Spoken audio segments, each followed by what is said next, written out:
This video is brought to you by Brilliant. As we approach the end of 2023, we wanted to do a video looking back at the year's news. But rather than doing a recap of the main headlines from 2023, we thought it might be a bit more fun to do a run through of the year's weird, unusual and lesser reported stories that you might not have seen the first time round.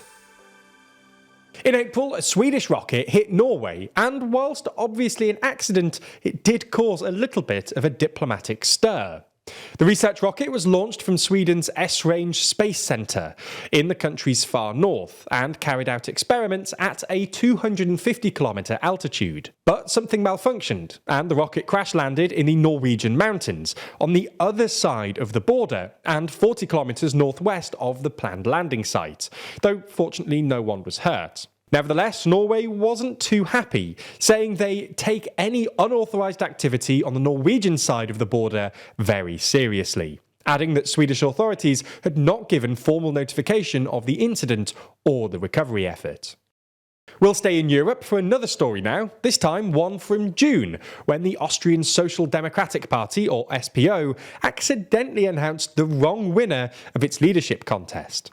The SPO initially declared Hans-Peter Doskozil, seen as the more right-wing candidate, to be the winner on Saturday, making him the next leader of the country's oldest party.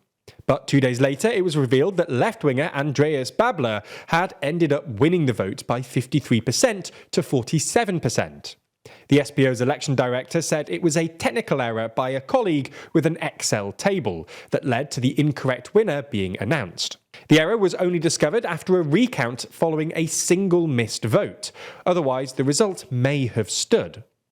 On the subject of counting errors, Japan discovered that it had 7,000 more islands than it realised.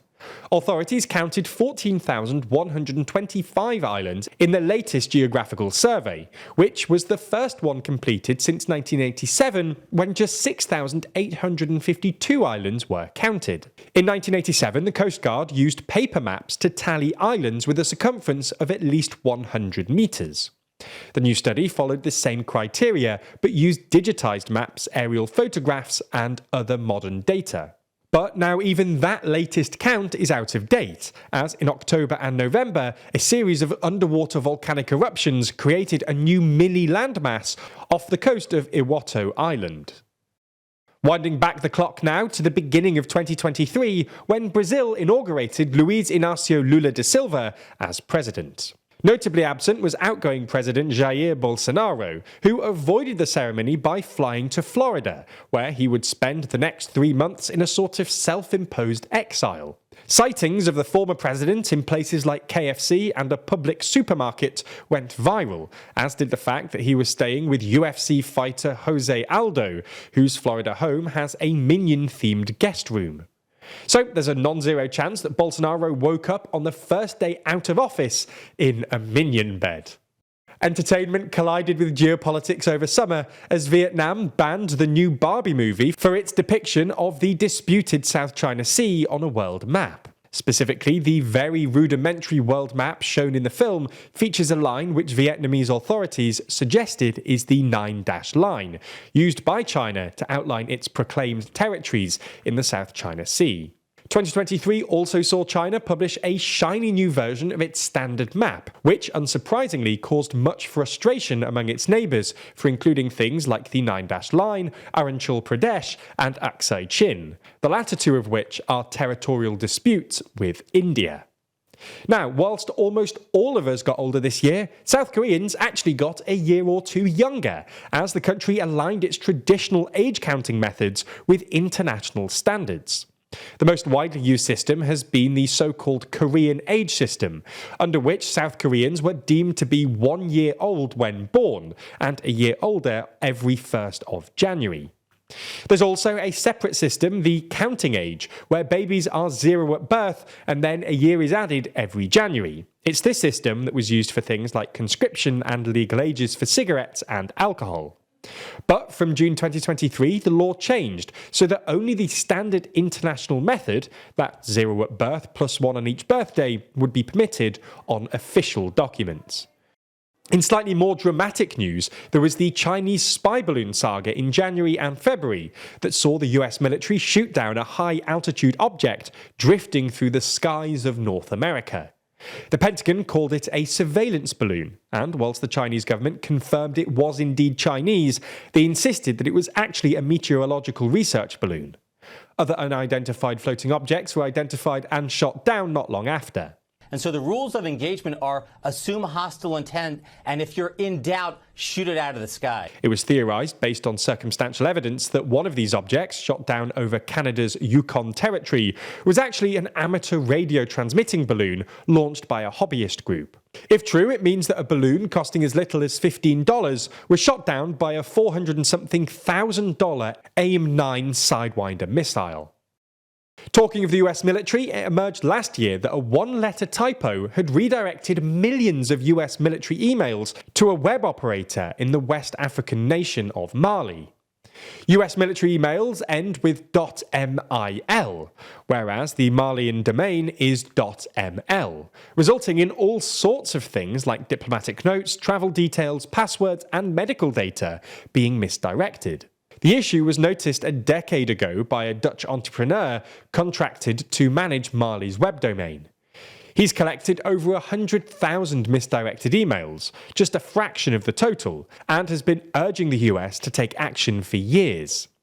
His contract was set to expire in the summer, meaning control of the domain reverted back to the Malayan government, which has in recent years fallen out with the West while developing stronger ties with Russia. Responding to the reports, the Pentagon said it's aware of this issue and takes all unauthorized disclosure of controlled national security information or controlled unclassified information seriously. In tech news, Elon Musk hasn't won the support of many people with his takeover of Twitter, now X, but this year he's earned an unexpected endorsement from none other than the Taliban. Senior Taliban figure Anas Haqqani of the powerful Haqqani network tweeted in July that Twitter was the best social media platform because it has freedom of speech, while its rivals have intolerant policies. It didn't take long for people to point out the obvious contradiction and hypocrisy of a Taliban official celebrating free expression, something that the group strictly cracks down on in Afghanistan. Meanwhile, in China, a zoo had to deny that its sun bears were actually humans dressed in bear costumes. Videos and photos showed one of the bears standing on 2 feet with narrow legs and folds of fur, prompting rumours to spread online that its slightly humanoid-looking creatures were not actually the real thing. Hangzhou Zoo pointed out that the bears often stood on 2 feet and that the 40 degrees Celsius summer temperatures meant that a person in a bear suit would not last more than a few minutes before collapsing. So that's our rundown of this year's Stranger Stories. Make sure to comment below and let us know any interesting news that we may have missed, or maybe some predictions you have for 2024.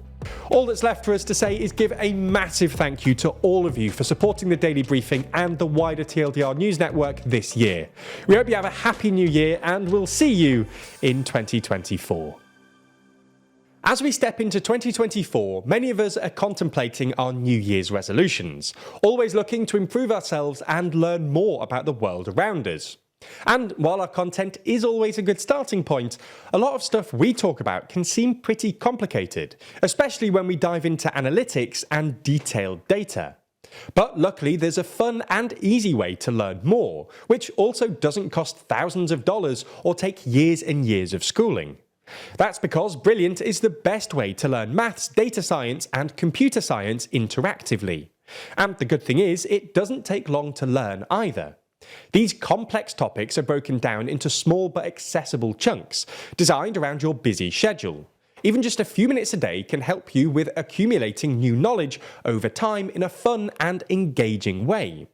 As time goes on, you'll also get used to that empowering feeling of learning too, because Brilliant isn't just about memorization and lectures.